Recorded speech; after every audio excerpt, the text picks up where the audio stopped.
1. You'll hear a head teacher and a teacher discussing a school camping trip. First, you have some time to look at questions 1 to 5.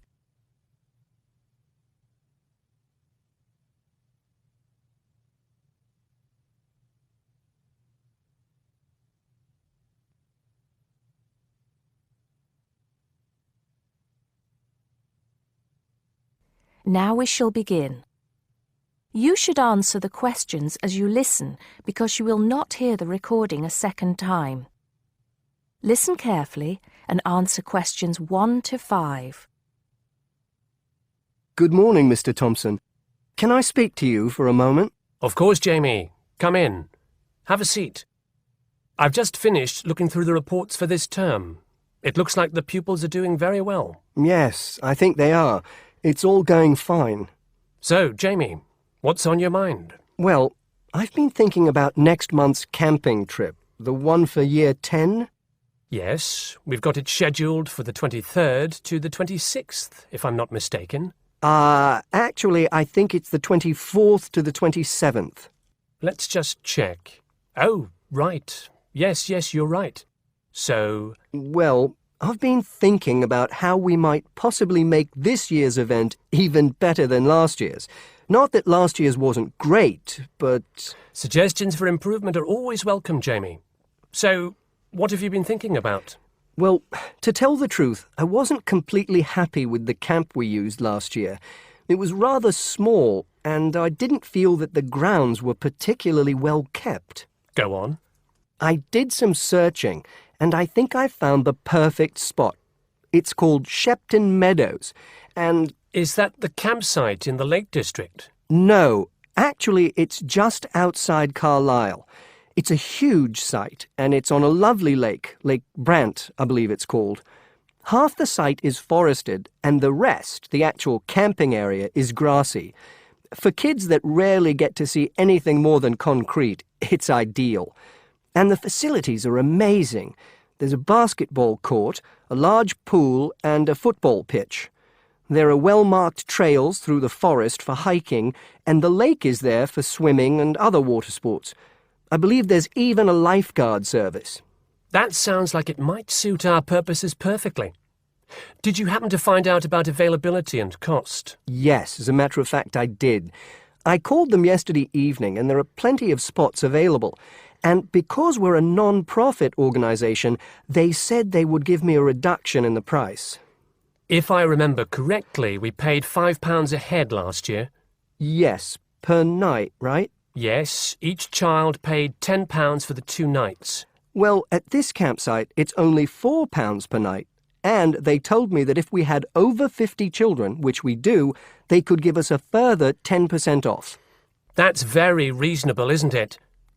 Well, from what you've told me, I think we should probably go ahead and book. Excellent. I'm sure the children will love it. I'm sure they will. Before you hear the rest of the conversation, you have some time to look at questions 6 to 10.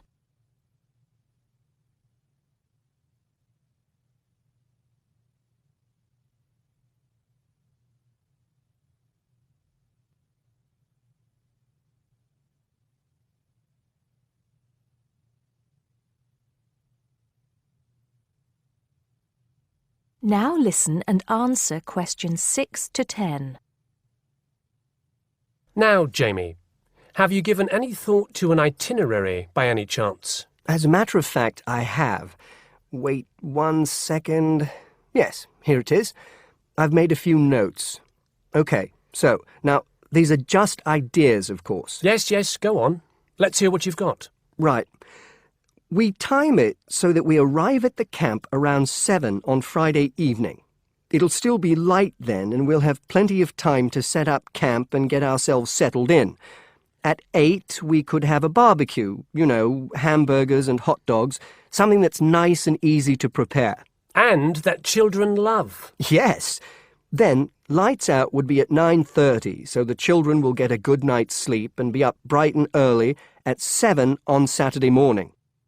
Breakfast would be at 7:30, an hour's hiking from 8 till 9, and then a couple of hours at the lake. That would take us up to 11. I think that an hour of free time would then be in order. Let them have a chance to explore a bit on their own, you know? Yes, great idea. And then?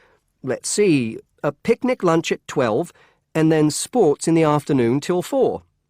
Another swim until 5, and then supper. After clean-up, around 6:30, we could have a talk-back session, where the children get a chance to discuss their day and anything else they might have on their minds. Then a campfire and sing-along at 8, back to the tents at 9:30, and, well, that takes care of Saturday. Excellent, excellent. That would certainly keep them busy. What about Sunday? Sunday, right. As on Saturday, same wake-up and breakfast times, and then I thought we could go on a bit of a day trip. There are some caves about an hour's walk from the camp, which I thought the children might find interesting. We could leave at 8, which would mean we'd get to the caves at 9. They could explore for a couple of hours, and we'd head back at 11. 12 o'clock would see us back at the meadows. An hour's swim, and then lunch at 1. Then we could have organised games in the afternoon until supper at 5. It would take us an hour to clean up our sites and pack up. We'd be on the buses at 6 and all set to head back into the city. Well now, you've certainly put a lot of thought into this, Jamie, and it's paid off. I think it sounds wonderful. I can't think of a thing that needs to be changed. Let's go for it. Brilliant. I'll get the itinerary printed up and put it up on the notice board this afternoon.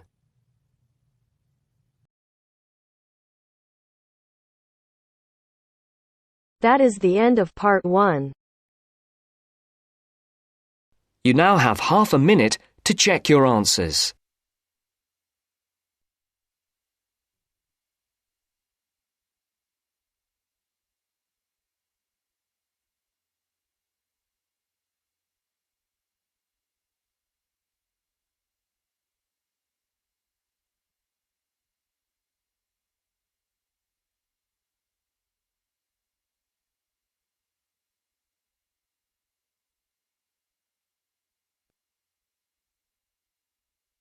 Now turns to part 2.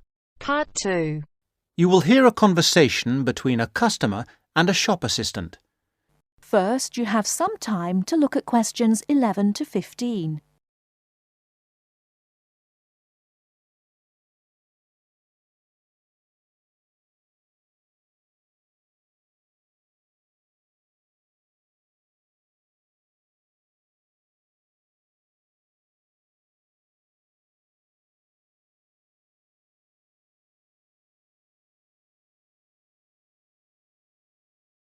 Now, listen carefully and answer questions 11 to 15. I'm interested in buying a radio. Can you help me? Yes, of course. As you can see, we have this analogue radio on special offer today for £29.99. They are normally £35. We've also got a much more modern range of digital radios. These are over here. Oh, yes. What are they? They're the new technology. This one, for example, sells at £95. The analogue radios are looking a bit old-fashioned now. Are they? What's so good about these new ones? Well, the main advantage with the analogue ones is, of course, cheapness. But the main advantage with the digital ones is the number and variety of stations you can get. Hundreds of them. All kinds of stations, playing music, rock, pop, classical, everything in fact. As well as news, current affairs, comedy, all sorts. What about the sound quality? The quality is very good. Under certain circumstances, you can get amazing sound quality with analogue, but this is usually with very expensive radios which would normally be part of a hi-fi sound system. We have lots of those on the 3rd floor if you're interested. The second great thing about digital is clarity. You get no interference. Well, less interference than with analogue. You get a very clear and clean sound. Well, I want a radio for the flat I share with 3 other friends of mine. Well, you want something that will last. The analogues come with a 1-year guarantee, but the digitals have a 2-year guarantee, which is extendable to 3 years if you pay an extra £26. The main disadvantage with analogue is that it will be turned off in a few years. We don't know exactly when, but sometime. But what about the batteries? I've heard that they use a lot of batteries.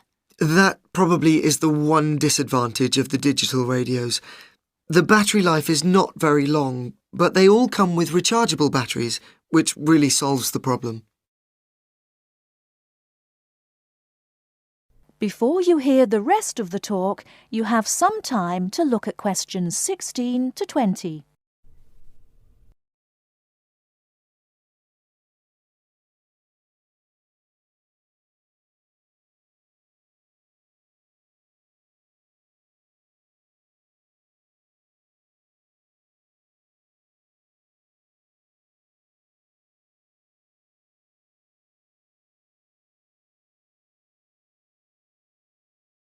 Now listen and answer questions 16 to 20. So, how would you like to pay? Cash. I wondered if you had a Robson's store card? Do you know, I think I do. Here we are. Oh my goodness, I haven't seen one of those for a long time. Those are the old value cards. Now you can get a super value card, which is even better value. Really? I don't know what to do. Well, I can change you onto a super value card if you want. With the super value card, you get double the standard number of points and your free credit period is longer. With your old card, you get 1 month's free credit, but you can get 3 months free credit with the new card. The interest rate is a bit higher at 22.5% rather than 18.5%, but if you're careful, you don't have to pay interest at all. Well, I'm not sure about that. It seems better in some ways. Can I continue to use my old card? You certainly can, until they withdraw them, which I'm sure they will before too long. But with the super value card, there are special card-holder-only days, 2 per month, compared with 1 per month with the old card. I see. My old card gave me free delivery too. That's right, free delivery within 20 miles. The super value card gives you free delivery up to 50 miles. Well, that sounds good. I think the old card was free too. With the super value, there is an initial fee of just £12, and then it's very good value. I think I'll pay cash. Very good, madam. That is the end of part 2. You now have half a minute to check your answers.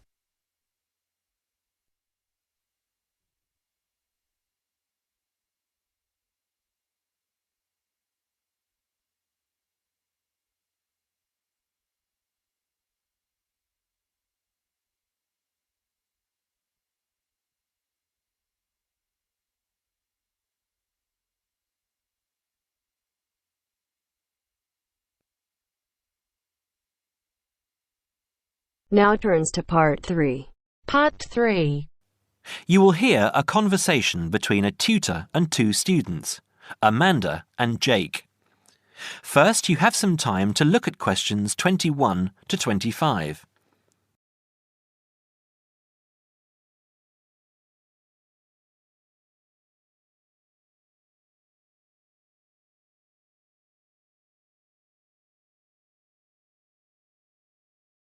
Now listen carefully and answer questions 21 to 25. So, Jake and Amanda, how did the project go? Very well, I think, Dr. Hinton. I certainly learned a lot and enjoyed myself at the same time. Me too. So, remind me, what was your project about? Basically, what makes successful people? Let's call them top achievers successful. Yes. How are they different from us? What do they do that other less successful people don't do? Interesting. And did you come to any conclusions? Quite a few, actually. Good. Share some with me then. Well, I'd always thought that a top achiever would be the sort of person who would bring work home every night and slave over it. but it appears not. Those types tend to peak early and then go into decline. They become addicted to work itself, with much less concern for results. We found that high achievers were certainly ready to work hard, but within strict limits. They knew how to relax, could leave their work at the office, prized close friends and family life, and spent a healthy amount of time with their children and friends. There's a lesson for us all there. Anyway, go on. It's also very important to choose a career which you enjoy, not just one that pays well or which assures you of a pension many years down the line. Surely that's important though, Amanda. Yes, I agree, but being happy in your work is far more important than anything else. Top achievers spend over 2/3 of their working hours on doing work they truly prefer and only 1/3 on disliked chores. They want internal satisfaction, not just external rewards such as pay rises and promotions. Before you hear the rest of the conversation, you have some time to look at questions 26 to 30.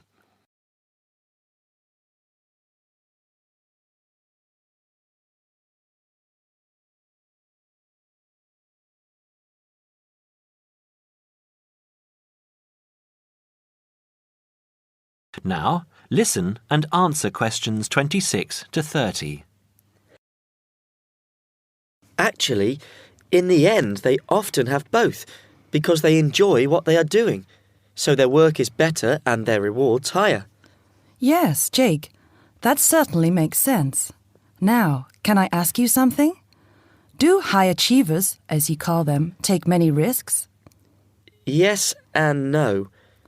I interviewed one business executive who told me he was able to take risks because he carefully considered how he could salvage the situation if it all went wrong. He imagined the worst that could happen, and if he could live with that, he went ahead. If not, he didn't take the chance. Other people prefer to stay in what I heard described as the comfort zone setting for security, even if it means settling for mediocrity and boredom too. Would you call top achievers perfectionists? Contrary to what I expected, no, I wouldn't. We came to the conclusion that a lot of ambitious and hard-working people are so obsessed with perfection that they actually turn out very little work.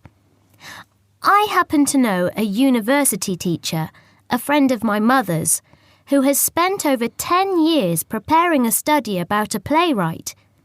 She is so worried that she has missed something, she still hasn't sent the manuscript to a publisher. Meanwhile, the playwright, who was at the height of his fame when the project began, has faded from public view. The woman's study, even if finally published, will interest few people. So, what has this got to do with top achievers? Well, top achievers are almost always free of the compulsion to be perfect. They don't think of their mistakes as failures. Instead, they learn from them, so they can do better next time. Well, would you call them competitive? High performers focus more on bettering their own previous efforts than on beating competitors. In fact, we came to the conclusion that worrying too much about competitors' abilities and possible superiority can be self-defeating.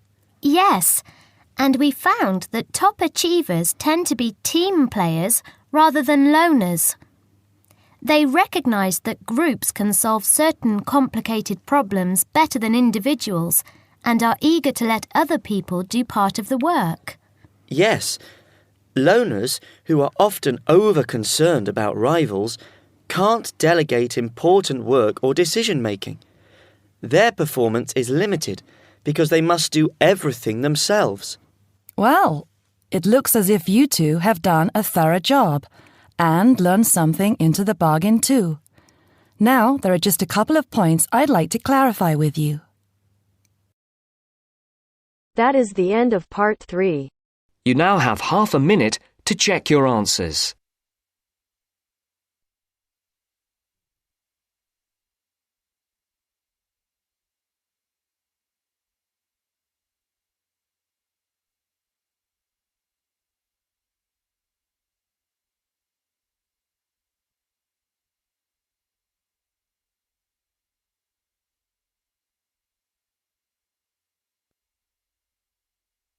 Now turns to Part 4. Part 4. First, you have some time to look at questions 31 to 40.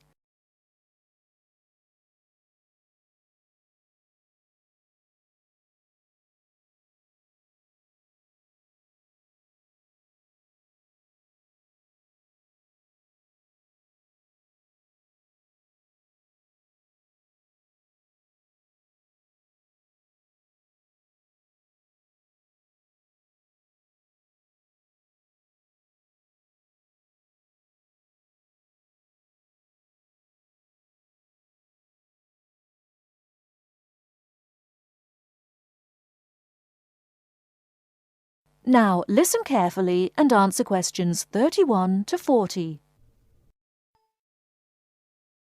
Good afternoon, everybody. My name is Sally Miller, and I'm here to offer you some advice on legal matters whilst you are studying at this university. Happily, most international students complete their courses without running into any serious legal problems. But if you do find yourself involved in a legal dispute of any kind, ask for help. There are two options. First, contact the students' union or welfare officer. Even if they cannot help you directly, they should be able to advise you where to go for help. The second possibility is to contact the Citizens Advice Bureau in your area. You can find them in the local telephone directory. They will be able to recommend a solicitor if you need one, and tell you if there is a local law centre providing free legal advice. They will also be able to tell you whether you can claim legal aid to help pay for any court and legal fees. Let me give you some basic information about the police. The police have the power to stop and search anyone who appears to be behaving in a suspicious manner. If you are arrested for any reason, even if you know it to be a wrong reason, remember a few very important things. 1. Don't be aggressive. 2. Do not try to bribe the police officer. 3. If you are arrested by plainclothes police officers, ask to see some form of identification. 4. Give your true name and address if the officer asks you to. Lying to the police is a criminal offence. 5. Do not sign any statement until you have received advice from a solicitor. There is always a solicitor on duty at every police station. 6. You will be entitled to make one telephone call. If you use this call to telephone a friend, urge your friend to contact someone from your university or from the students' union and get advice about what you should do next. If you find yourself in trouble with the police, it is very important to get professional advice. Contact any of the following: your university welfare officer, the students' union at your university, your local Citizens Advice Bureau, a local law centre. If you are found guilty of an offence, it could seriously damage your position as an international student, so be sure to ask for help as early in the process as possible. Remember, obey the local laws. The laws here may not be quite the same as in your own country. Here are a few examples of actions that are illegal here. It is against the law to possess offensive weapons.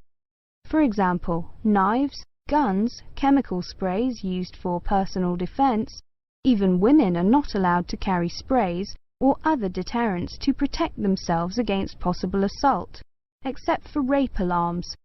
Possess or supply hard or soft drugs. Disturb the peace. This is called disorderly conduct. This means that you can be arrested for being too noisy or rowdy. A few words about drinking. In this country, it is perfectly acceptable for adults to drink alcohol in moderate amounts. For many people, drinking is an established part of their social life. Going out for a drink is how they relax or spend time with friends. If you go to a party or visit people at home in the evening, your host will probably offer you a drink. Often, a lot of university social life can revolve around drinking, especially for undergraduates. Do not be surprised if people arrange to meet in a bar, or if events are held in a pub. But you are not obliged to drink alcohol if you do not want to, even if you are in a pub or at a party where everyone else is drinking.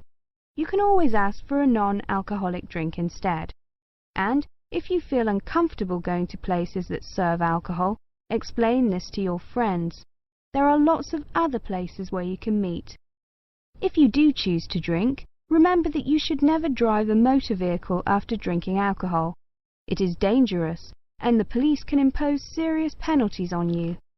Also, remember that being drunk in public is not acceptable either, and the police can arrest you for it. Drugs and alcohol can cause serious problems. Let me repeat that in this country it is illegal to use drugs, except under medical supervision. But if you do use illegal drugs and you develop a problem, there are organisations you can contact. Contact your students' union or your student counsellor. Anyone over 18 years old can legally buy and consume alcoholic drinks in this country. But if you think you might be drinking too much, get help and advice from your student counsellor or your doctor. Again, there are special organisations that can help you with drug and alcohol problems. Contact them.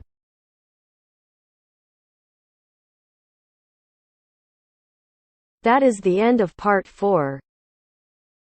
You now have half a minute to check your answers.